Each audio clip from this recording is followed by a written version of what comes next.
Assalamualaikum warahmatullahi wabarakatuh. Anak-anak yang saya banggakan, bagaimana kabar kalian? Tentunya kalian masih tetap semangat, jaga kesehatan dan selalu berdoa kepada Allah Subhanahu wa taala.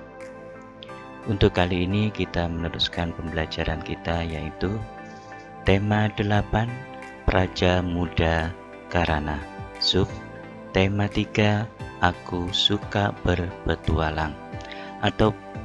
Adapun pembelajarannya yaitu 4, 5, dan 6. Untuk mengawali, kita baca basmalah bersama-sama. Bismillahirrahmanirrahim. Pembelajaran 4. Kalian nanti bisa baca teks halaman 135 sampai 136, yaitu tentang kekayaan alam Indonesia. Nah, yang saya bacakan di sini nanti adalah hasil dari rangkumannya. Keragaman dalam bacaan tersebut adalah keragaman wilayah, tempat tinggal, kebiasaan masyarakat, rumah adat, dan pakaian adat. Sikap yang sesuai dengan semboyan negara Indonesia adalah tetap hidup rukun dan damai. Semboyan negara Indonesia adalah Bhinneka Tunggal Ika.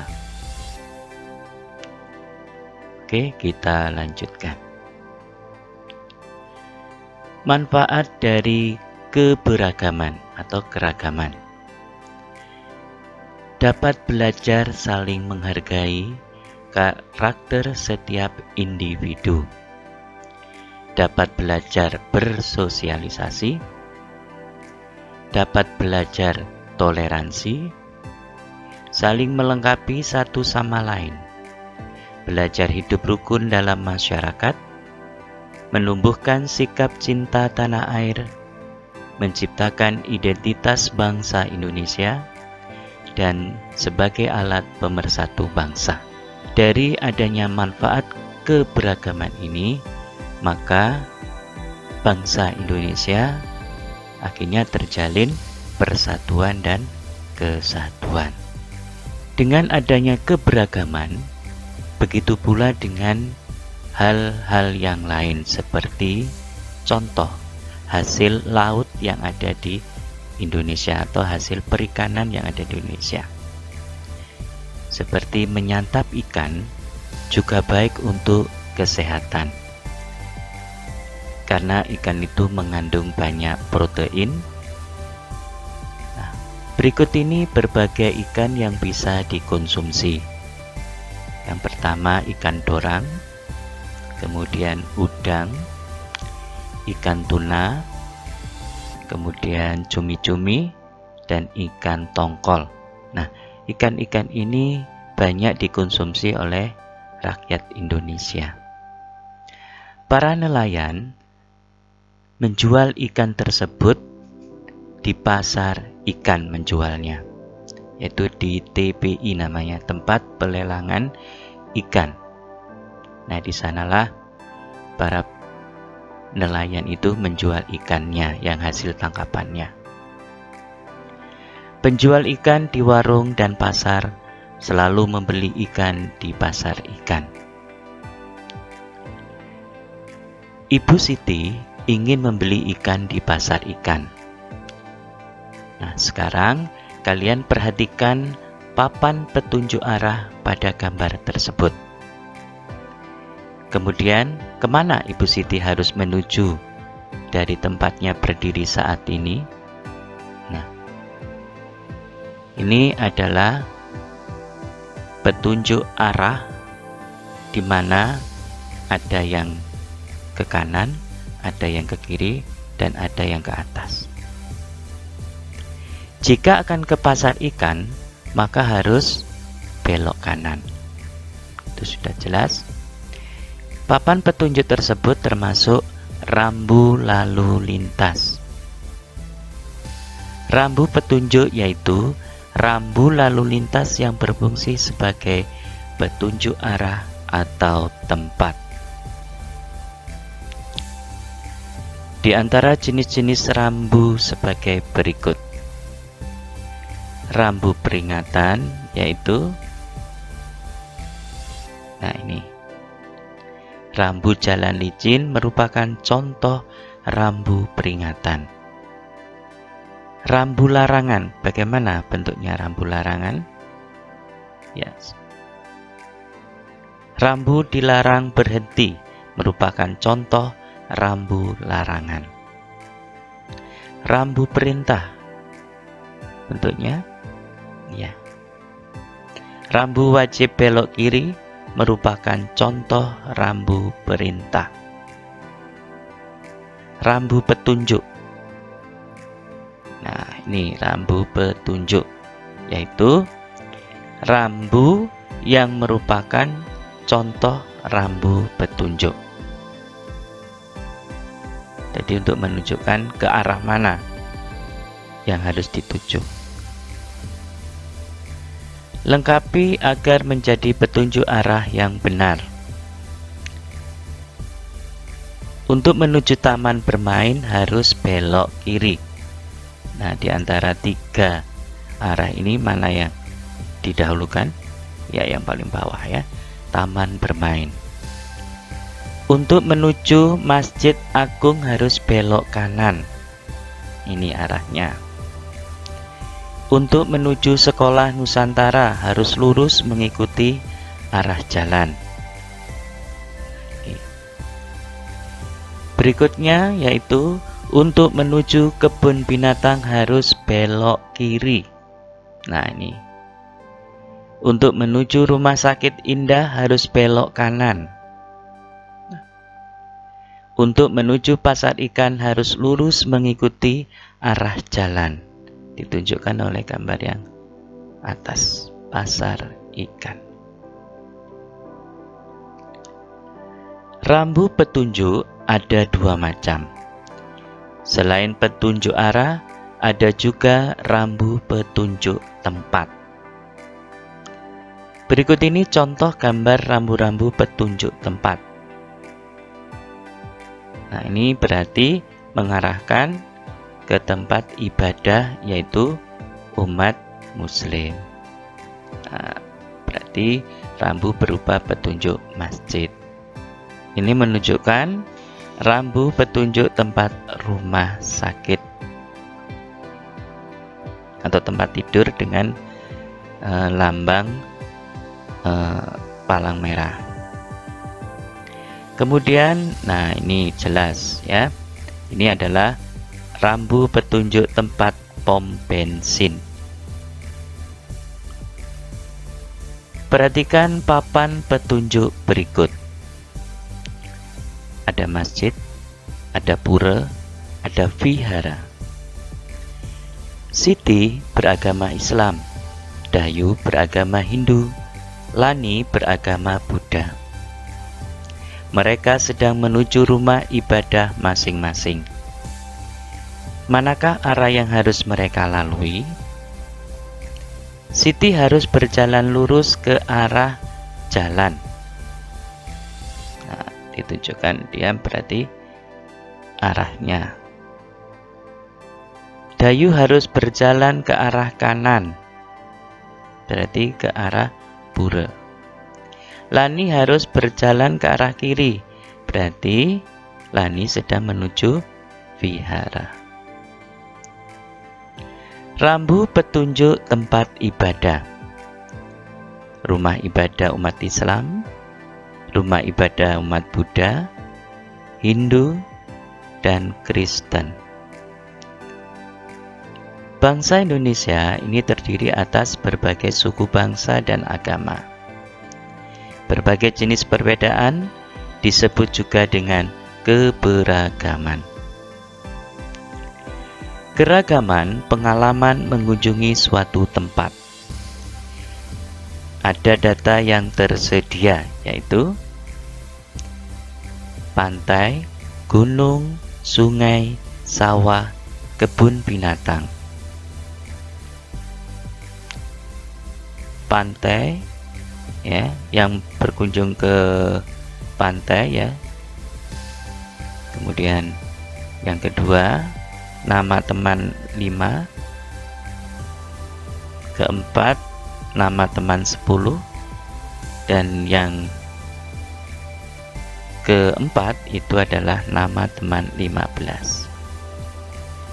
Kemudian yang digulung siapa saja? Ya, 1, 2, 3, 4, 5. Kemudian yang ke sungai, sudah ada 1, 2, 3, 4, 5, 6. Kemudian yang di sawah, masih ada yang di sungai. Berarti yang di sungai ada berapa? 7. Kalau sekarang yang di sawah, 1, 2,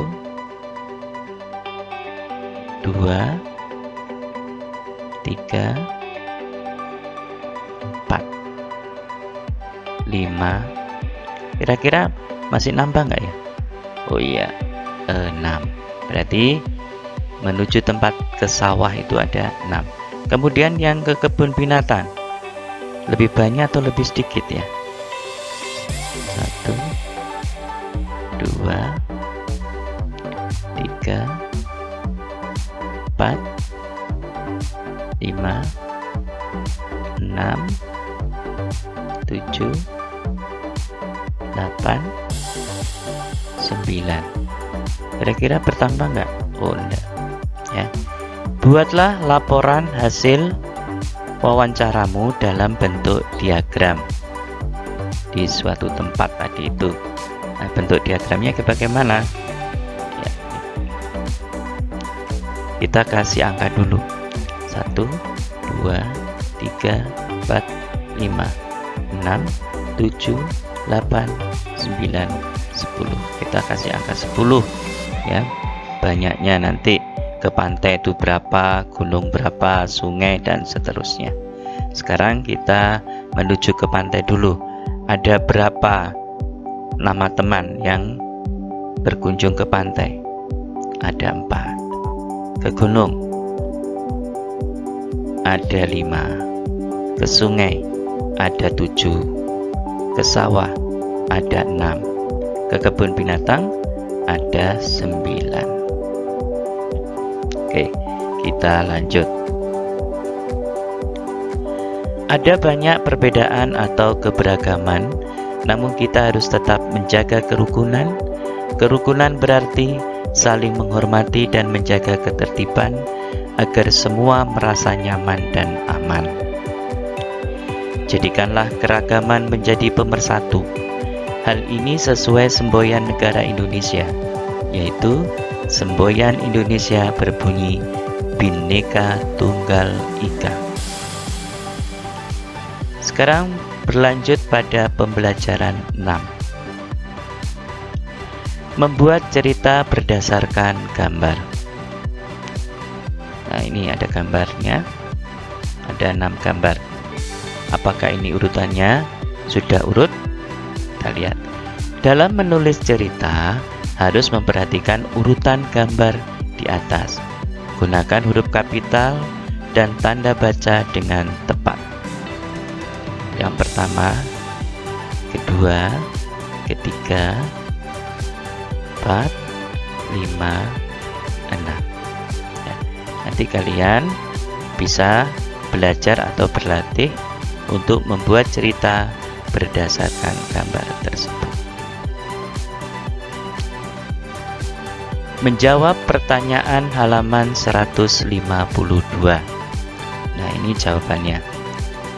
Rambu lalu lintas yang terlihat dari gambar adalah zebra cross, papan petunjuk tempat masjid, papan penunjuk arah perumahan lestari, dan lampu lalu lintas.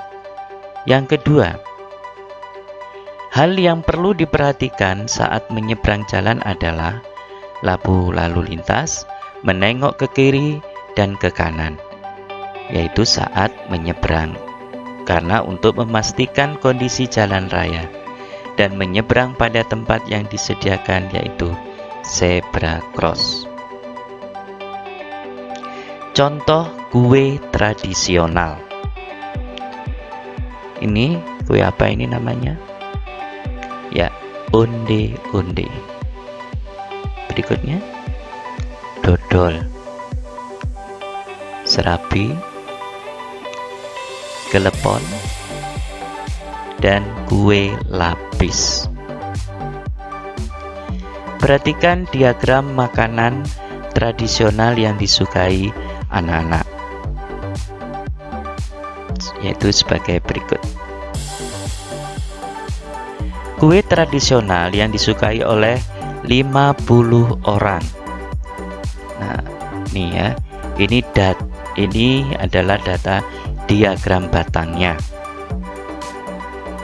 Ya, onde-onde, kelepon, dodol, serabi, dan kue lapis. Yang menyukai serabi, mana serabi?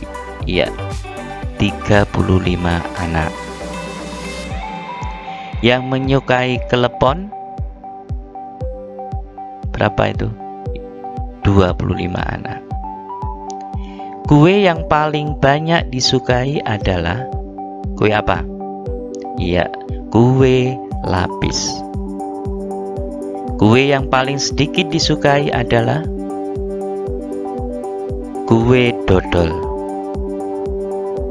Perbedaan antara yang menyukai kue lapis dan kue onde-onde adalah, nah, sekarang yang paling disukai adalah kue lapis. Kue lapis banyaknya berapa yang menyukainya? Iya, ada 50. Nah, karena ini perbedaan, maka operasi bilangannya adalah dikurangi dengan kue onde-onde. Nah, kue onde-ondenya berapa? Yaitu 40. Jadi 50 dikurangi 40 sama dengan 10. Ngerti ya anak-anak? Oke, baik, kita lanjutkan. Berbagai jenis makanan tradisional merupakan kekayaan Indonesia. Rumah adat dan suku Jawa, kekayaan Indonesia juga. Begitupun pakaian adat dan agama yang sangat beragam di Indonesia.